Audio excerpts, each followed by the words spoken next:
안녕하세요. 고향설화입니다. 고향의 따스한 숨결이 담긴 설화처럼 오늘도 고향설화가 여러분의 마음을 어루만지는 이야기를 전해드립니다. 구독과 좋아요, 알람 설정은 다음 영상을 만드는데 큰 힘이 됩니다. 행복한 하루 되시길 바라며 이야기 시작하겠습니다. 꽃가마를 타고 시집 오던 날 제가 처음 마주한 것은 신랑의 듬직한 뒷모습이 아니라 마을 사람들의 낄낄거리는 웃음소리였습니다. 아이고, 저 예쁜 새색시가 무슨 죄라더냐. 하필 저런 멍텅구리한테 시집을 오다니. 혼례청에 선 서방님은 고개를 푹 숙이고 있었습니다.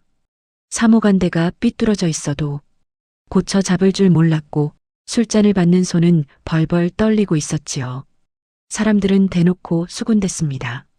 서방님은 어려서 크게 앓은 뒤로 정신줄을 놓아버린 반편이라는 것이었습니다. 첫날 밤 촛불 아래 마주 앉은 서방님은 한마디도 없었습니다.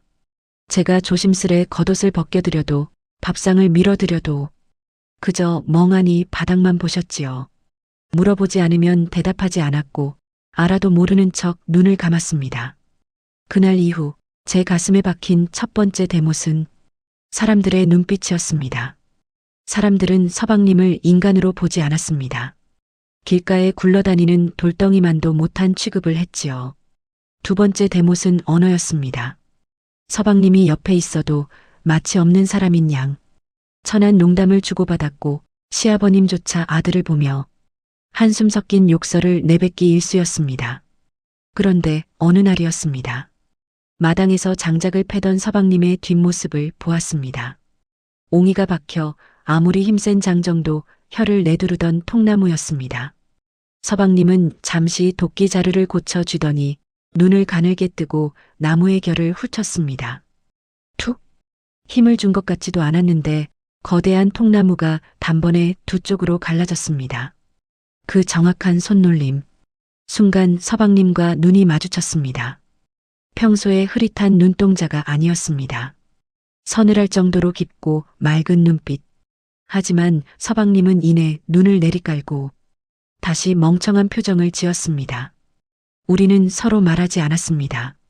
그날 서방님은 죽은 듯 살기로 작정했고 저는 그 침묵을 지켜주기로 마음먹었습니다. 세월은 무심하게 흘렀으나 서방님을 향한 멸시는 가라앉지 않았습니다.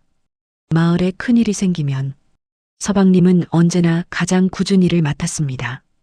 걸음을 치우는 일, 시냇가에서 무거운 돌을 나르는 일은 모두 서방님의 몫이었지요. 이복의 바보, 저기 저 돌덩이 좀 옮겨놓으라고. 너는 힘밖에 쓸 줄 모르지 않느냐?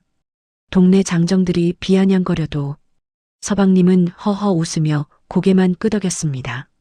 가끔은 일부러 서방님의 발을 걸어 넘어뜨리는 고약한 이들도 있었습니다. 흙먼지를 뒤집어 쓴 채 일어나면서도 서방님은 옷을 털 뿐 누구를 원망하는 기색조차 없었습니다. 한 번은 마을 곳간에서 곡식 자루를 나누는 날이었습니다. 이장과 몇몇 유력자들이 모여 장부를 맞추고 있었지요. 그런데 아무리 계산을 해도 자루수가 맞지 않았습니다. 한가마니가 비는데 서로 내 탓이라며 고성이 오갔습니다. 마당 구석에서 빗질하던 서방님이 슬그머니 자루들을 바라보았습니다. 서방님의 입술이 아주 미세하게 달싹였습니다. 마치 마음속으로 무언가를 셈하는 듯 했습니다. 저는 보았습니다. 서방님이 빗자루 끝으로 바닥에 아주 작게 X자를 긋는 것을요. 그것은 곡식이 빈 것이 아니라 이미 누군가의 집으로 먼저 배달된 것을 의미했습니다. 하지만 서방님은 끝내 입을 열지 않았습니다. 사람들이 억울하게 서로를 의심하며 싸우는 것을 보면서도 그저 고개를 숙였습니다. 저는 그날 밤 이불 속에서 조용히 물었습니다. 당신 정말 바보입니까? 아니면 세상을 속이고 있는 겁니까?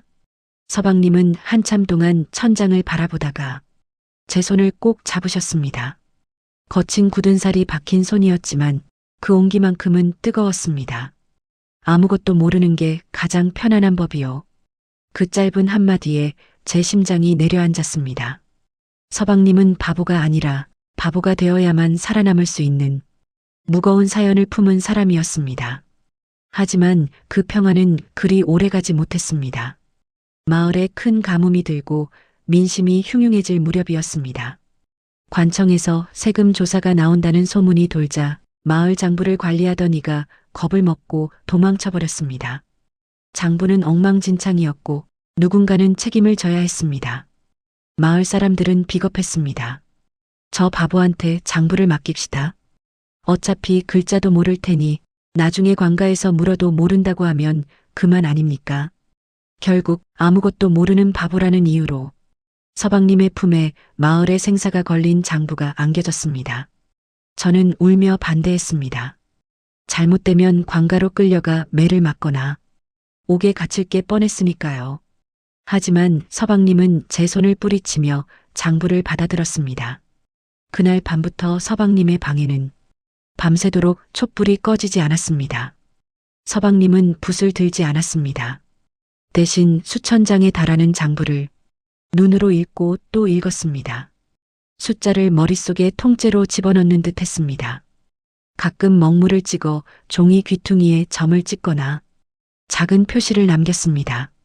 힘들면 지금이라도 그만둬요. 왜 남의 잘못을 당신이 짊어지려 합니까? 제가 흐느끼며 묻자 서방님은 처음으로 제 눈을 똑바로 쳐다보며 말했습니다. 내가 하지 않으면 이 마을 사람들 절반이 역적으로 몰릴 것이요. 누군가는 짐을 져야 진실이 가려지는 법이지. 며칠 뒤 서방님은 장부를 들고 나갔습니다. 놀랍게도 엉망이었던 장부의 수치가 앞뒤가 딱딱 맞아떨어져 있었습니다. 서방님은 누가 얼마를 횡령했는지 어디서 돈이 새나갔는지를 밝히는 대신 자신의 집안에 대대로 내려오던 작은 논밭을 팔아 그 구멍을 모두 메꿨습니다. 사람들은 서방님이 용하게도 장부를 잘 보관했다며 칭찬했지만 정작 우리 집 곳간은 텅 비어버렸습니다. 바보라고 비웃던 사람들은 서방님의 희생 덕분에 목숨을 부지하고도 고맙다는 말 한마디 없이 다시 서방님을 부려먹기 시작했습니다. 그날 저는 보았습니다. 서방님이 논밭을 팔고 돌아오는 길에 마을 어기 당산나무 아래서 소리 없이 눈물을 흘리는 모습을요. 그것은 억울함의 눈물이 아니라 인간이라는 존재의 비겁함에 대한 깊은 슬픔이었습니다. 침묵의 대가는 혹독했습니다. 마을의 부유한 상단에서 곡식 수백 가마가 흔적도 없이 사라지는 사건이 발생했습니다. 사람들은 이번에도 가장 만만한 서방님을 의심했습니다. 장부를 맡겼을 때부터 수상했어. 바보가 어떻게 숫자를 맞추겠나? 분명 뒤로 빼돌린 게 틀림없어. 상단 주인이 장정들을 데리고 우리 집으로 들이닥쳤습니다. 그들은 서방님을 마당에 무릎 꿇리고 몽둥이질을 하려 했습니다. 저는 서방님을 감싸 안으며 울부짖었습니다. 하지만 서방님은 저를 옆으로 밀어내고 천천히 자리에서 일어났습니다. 서방님은 평소처럼 고개를 숙이지 않았습니다. 오히려 등청을 꼿꼿이 펴고 상단 주인의 눈을 뚫어지게 응시했습니다. 곡식은 사라진 것이 아니라 당신의 사촌 동생이 사흘 전 자정에 뒷산 넘어 주막으로 빼돌렸소. 장내가 찬물을 끼얹은 듯 조용해졌습니다. 서방님의 목소리는 낮았지만 마치 천둥 소리처럼 마당을 울렸습니다.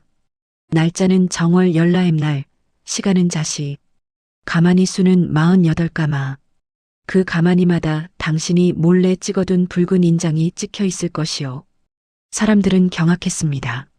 글자도 모른다던 바보가 날짜와 시간, 가만히 숫자까지 정확히 읊어대자 상단 주인은 사색이 되었습니다.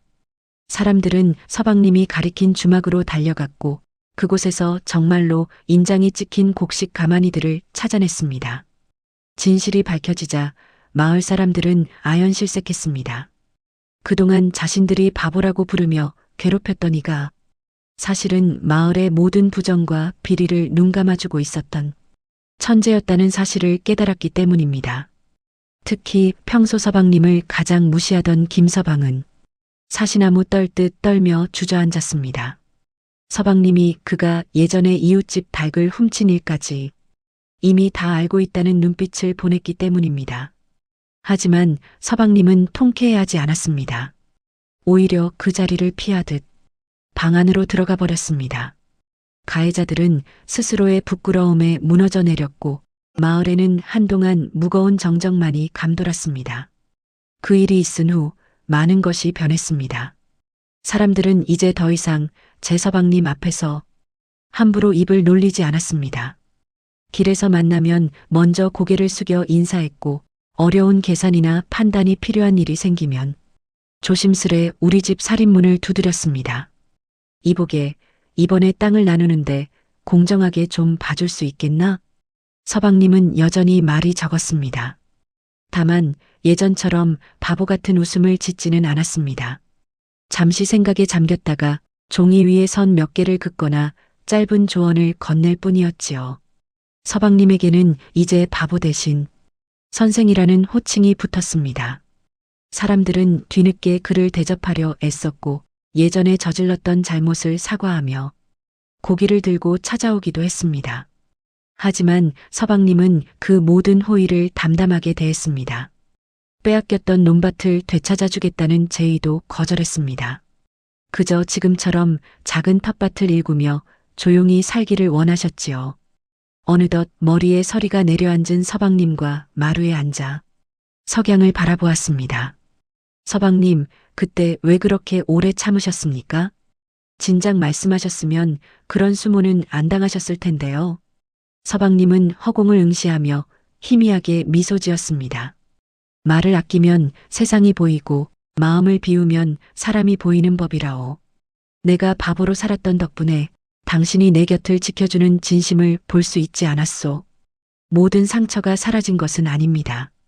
가끔 꿈속에서 그 모진 매질과 비웃음 소리가 들려오기도 합니다. 하지만 우리는 이제 괜찮습니다. 진실은 늦게 올지언정 반드시 찾아온다는 것을, 그리고 침묵 속에서 피어난 꽃이 가장 향기롭다는 것을 알게 되었으니까요. 비록 세상은 서방님을 늦게 알아주었지만 제게 그는 처음부터 끝까지 세상에서 가장 현명하고 따뜻한 나의 정인이었습니다.